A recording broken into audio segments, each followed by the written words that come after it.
In this video, we are learning how to graph horizontal and vertical lines. So let's jump into example 1.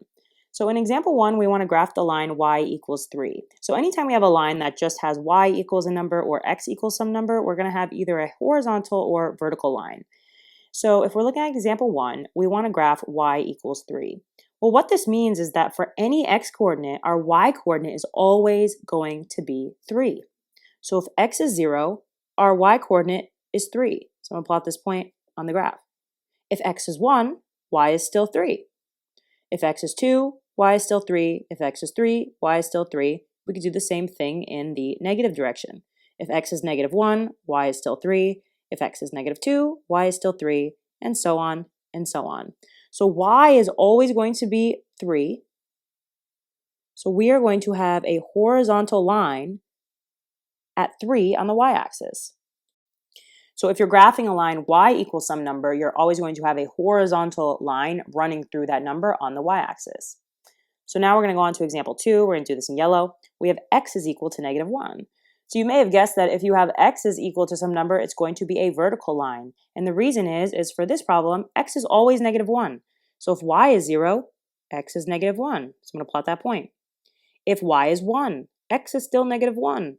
If y is 2, x is still negative 1. And I can do the same thing in the negative direction. If y is negative 1, x is still negative 1. If y is negative 2, x is still negative 1. So x is always going to be negative 1. So we're going to get a vertical line at negative 1 on the x-axis.